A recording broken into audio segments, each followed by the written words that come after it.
എല്ലാവർക്കും നമസ്കാരം. ഇന്ന് ജൂൺ 5 വേൾഡ് എൻവയോൺമെൻറ്റ് ഡേ, ലോക പരിസ്ഥിതി ദിനം.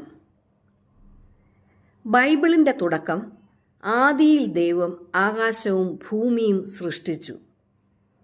ഭൂമിയിലെ സകല സസ്യങ്ങളും ജീവജാലങ്ങളും സൃഷ്ടിച്ചു.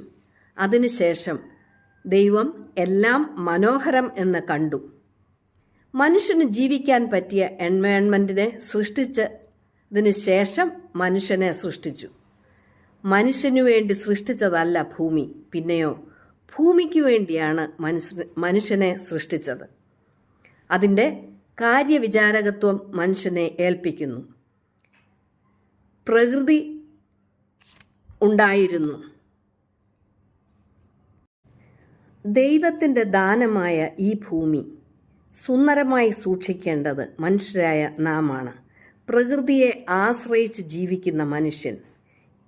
എന്നാൽ മനുഷ്യൻ്റെ ഇടപെടലുകളിലൂടെ ഉണ്ടായ വൈകല്യ നിമിത്തം ഭൂമി ആക്കപ്പെടുന്നു. ഭൂമിക്ക് വേണ്ടി നമ്മളെ സൃഷ്ടിക്കുകയാണ്. നമ്മൾ ഓരോരുത്തരും ഭൂമിക്ക് വേണ്ടിയുള്ളവരാണ്. നമ്മൾ ഇന്നല്ലെങ്കിൽ നാളെ ഒരു ദിവസം ഈ ഭൂമിയിലേക്ക് അലിഞ്ഞു ചേരേണ്ടവരാണെന്നുള്ള ചിന്ത. ആ അവസരത്തിൽ എല്ലാം നല്ലതെന്ന് ദൈവം കണ്ട് ഇവിടെ മനുഷ്യരെ ആക്കിയ ആ ഒരു അവസരത്തിൽ മനുഷ്യൻ എന്താണ് ചെയ്തത്? മനുഷ്യൻ അവൻ്റെ ഇഷ്ടപ്രകാരം വെട്ടിപ്പിടിച്ച് ഇതിനെ നശിപ്പിക്കുന്ന ഒരു തലത്തിലേക്ക് വന്നു. അത് ആർത്തിയുടെ സംസ്കാരം, അല്ലെങ്കിൽ എന്താണ് ചെയ്യേണ്ടതെന്ന് അവന് തന്നെ അറിയാൻ പറ്റില്ലാതെ വെട്ടിപ്പിടിക്കുകയാണ്. അതായത് ഈ ഒരു ചിന്ത ഇല്ലാതെ വന്നു. ഭൂമിയിലേക്ക് മടങ്ങേണ്ടിയവരാണ് നാം ഓരോരുത്തരും. ഭൂമിയിൽ നമുക്കെല്ലാം ആവശ്യമുള്ള സകല എൻവയോൺമെൻറ്റിലെല്ലാം തന്നിട്ടുണ്ട്. അത് ശരിയായിട്ടുള്ള രീതിയിൽ കൈകാര്യം ചെയ്യുവാൻ അറിയാൻ മേലാതെ ആണ് മനുഷ്യ ജീവിതം മുൻപോട്ട് പോയത്.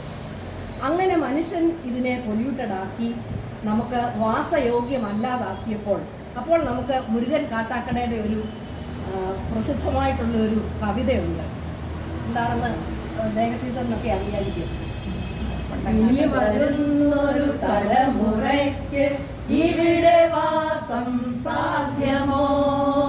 ഇനി വരുന്നൊരു തലമുറയ്ക്ക് ഇവിടെ വാസം സാധ്യമോ? മലിനമായ ജലാശയം, അതിമലിനമായൊരു ഭൂമിയും, മലിനമായൊരു ജലാശയം, അതിമലിനമായൊരു ഭൂമിയും. അത് നമ്മൾ ഉൾക്കൊള്ളുക. അങ്ങനെ ഒരു കാലഘട്ടം, അതായത് ഇത് നമ്മളുടെ കാലശേഷവും അടുത്ത വരുന്ന തലമുറയ്ക്ക് വേണ്ടിയിട്ട് നാം ഇതിനെ സംരക്ഷിക്കേണ്ടവരാണ് എന്നുള്ള ഉത്തമ ബോധ്യം നമുക്ക് വേണ്ടതായിരുന്നു. അത് എന്നൊക്കെ നശിച്ചു തുടങ്ങിയോ? സ്വന്തം കാര്യങ്ങൾക്ക് വേണ്ടിയിട്ട് ഭൂമിയെ ഉപയോഗിക്കുവാൻ തുടങ്ങിയപ്പോൾ എൻവയോൺമെന്റ് ഡേയ്ക്ക് പ്രസക്തി ഉണ്ടായി. ആ എൻവയോൺമെന്റ് ഡേയ്ക്ക് പ്രസക്തി ഉണ്ടായ കാലത്ത് അതിന്റെ ഒരു ചരിത്രം നമ്മൾ അറിയുന്നത് എപ്പോഴും നന്നായിരിക്കും.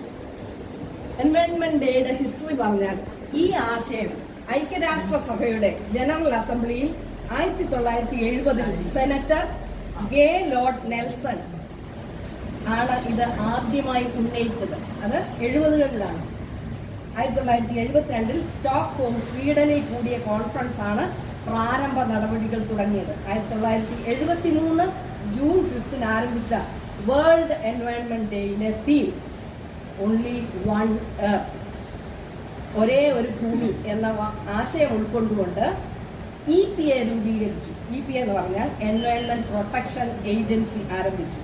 ഓരോ വർഷവും ഓരോ തീമുമായി ഓരോ ഹോസ്റ്റിംഗ് കൺട്രിയുമായിട്ടാണ് ഇത് മുന്നോട്ട് പോകുന്നത്. ഐക്യരാഷ്ട്രസഭ അങ്ങനെയാണ് തീരുമാനിച്ചത്. 2018 ബീറ്റ് പ്ലാസ്റ്റിക് പൊല്യൂഷൻ എന്നുള്ള തീമോടുകൂടി ഇന്ത്യയാണ് ഹോസ്റ്റ് ചെയ്തിരുന്നത്. ഇപ്പോൾ നമ്മൾ 2024 എത്തി നിൽക്കുന്നു. ഇന്നത്തെ തീം നിങ്ങൾക്ക് പറയാം. ലാൻഡ് റിസ്റ്റോറേഷൻ, അത് ഭൂമി പുനഃസ്ഥാപിക്കൽ എന്നാണ്. അതായത് തരിശു ഭൂമികളെ എല്ലാം പുനഃസ്ഥാപിച്ചെടുക്കുക. ഡെസർട്ടിഫിക്കേഷൻ, മരുഭൂവൽക്കരണം, ഡ്രൗട്ട് റെസീലിയൻസ്, വരൾച്ച പ്രതിരോധം എന്നീ തീമോടെ കൂടി ഇത് ഏത് കൺട്രിയാണ് എടുത്തിരിക്കുന്നത്? Saudi Arabia. അതുകൊണ്ടാണ് ഈ മരുഭൂമിയും ഇതുമൊക്കെ ഇതിന് വന്നിരിക്കുന്നത്. അവരുടെ ആ കണ്ടീഷൻ വെച്ചാണ്. നമ്മളുടെ കണ്ടീഷൻ വെച്ചാൽ നമ്മളുടേത് എയർ പൊല്യൂഷനും പ്ലാസ്റ്റിക് കൊണ്ടുള്ള പൊല്യൂഷനും സമുദ്രത്തിൽ ഇപ്പൊ നമുക്ക് മീനൊക്കെ കഴിക്കാൻ തന്നെ പേടിയാണ്. എന്ത് തരം മീനാണ്, എവിടെ നിന്നാണ് വരുന്നത്, ഇത് എത്രമാത്രം പ്ലാസ്റ്റിക് ഉൾക്കൊണ്ടിട്ടുണ്ട്. അത് നമ്മൾ പ്ലാസ്റ്റിക് എന്ന് പറയുന്നതിൻ്റെ അറിയാം ദൂഷ്യവശങ്ങൾ വളരെയധികം മനുഷ്യരാശിക്ക് പ്രശ്നങ്ങൾ ഉണ്ടാക്കുന്നതാണ്. ഇതാണ് ഇതിൻ്റെ ഒരു ഹിസ്റ്ററി. അപ്പോൾ ഇന്നത്തെ ഇതിനുള്ള പ്രസക്തി, നമുക്ക് മരുഭൂപ്രദേശമില്ലെങ്കിൽ പോലും നമ്മളുടെ നാട് മരുഭൂമിയാകാതെ ഇരിക്കാൻ നമ്മൾ നോക്കണം. അവിടെയാണ് സുഗതകുമാരി ടീച്ചറിന്റെ കവിത വരുന്നത്.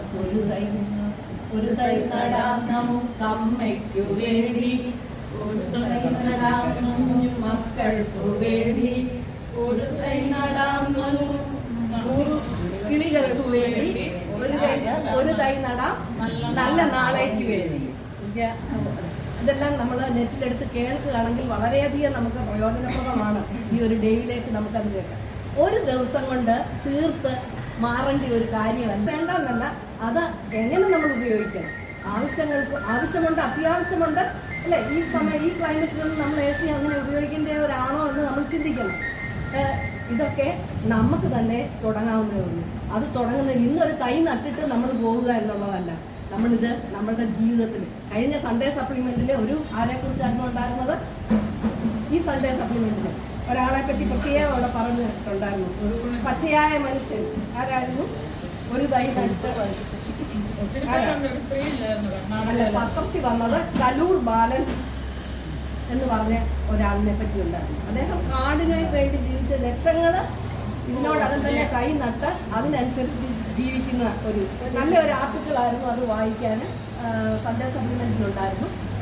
അത് ഇന്നത്തെ പേപ്പറിലൊക്കെ ഞാൻ നോക്കി, പത്രത്തിൽ എന്തെങ്കിലും ഒന്ന് പറയണമല്ലോ അല്ലേ, എവിടെയാണെങ്കിലും ഒരു അവസരം കിട്ടുമ്പോൾ എന്തെങ്കിലുമൊക്കെ പറയാനായിട്ട് നമ്മൾ അങ്ങനെ ഇത് ചെയ്യുമ്പോൾ ഇന്ന് പത്രത്തിൽ നോക്കിയിട്ട് എനിക്കൊന്നും കിട്ടിയില്ല. അപ്പോൾ സൺഡേ സപ്ലിമെന്റിനകത്താണ് ഇങ്ങനെ ഒരു പച്ചയായ മനുഷ്യനെ കുറിച്ചുള്ള എഴുതുക. നമ്മൾ ഏറ്റെടുക്കുന്ന ഓരോ ദൗത്യവും നമുക്കതിനെ നമ്മളുടെ വീട്ടിലുള്ളത്, നമുക്കിപ്പോൾ ഈ മഴക്കാലത്ത് ചെയ്യാൻ പറ്റുന്ന റെയിൻ ഹാർവെസ്റ്റിംഗ് എന്ന് പറഞ്ഞാൽ കുഴികൾ എടുത്ത് നമ്മളുടെ പറമ്പിലിടാം. മഴക്കുഴികൾ എടുത്തിട്ടാലും നമ്മളുടെ ഇതിൽ തന്നെ ആ വെള്ളം താഴുവാനും ഇതുമൊക്കെ അതിനുള്ള അവസരങ്ങൾ നമുക്ക് കൊടുത്ത് നമ്മുടെ ഭൂമിയെ സ്നേഹിച്ച്, ഭൂമിയിലെ വരും തലമുറകളെ സ്നേഹിച്ച് നമുക്ക് കൈകോർത്ത് ഒത്തൊരുമിച്ച് മുന്നോട്ട് പോകാം. Thank you. ഒരു തൈ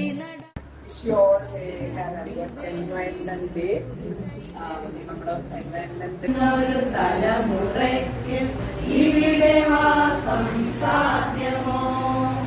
മലിനമായ ജലമുണ്ടാർന്നേ, ആ നാട്ടില് പുഴയുണ്ടാർന്നേ, പുഴ നിറയെ മീനുണ്ടാർന്നേ, കൊച്ചു മക്കൾക്കു വേണ്ടി ഒരു തൈ നടാം, 100 കിളികൾക്കു വേണ്ടി ഒരു തൈ നടാം, നല്ല നാളേക്കു വേണ്ടി. ഇതു പ്രാണവായുവിനായി നടുന്നു, ഇത് മഴയ്ക്കായി തൊഴുതു നടുന്നു, ഇത് പ്രാണവായുവിനായി നടുന്നു. ലോക പരിസ്ഥിതി ദിനത്തോടനുബന്ധിച്ച് കോട്ടയം YWCA ഒരു അടുക്കളത്തോട്ടത്തിന്റെ നിർമ്മാണവും ഉദ്ഘാടനവും നടത്തി. പൂന്തോട്ടത്തിന്റെ പുനരുദ്ധാരണവും നടത്തി. ഒരു വർഷം നീണ്ടു നിൽക്കുന്ന പരിപാടികളാണ് നമ്മൾ ആസൂത്രണം ചെയ്തിരിക്കുന്നത്.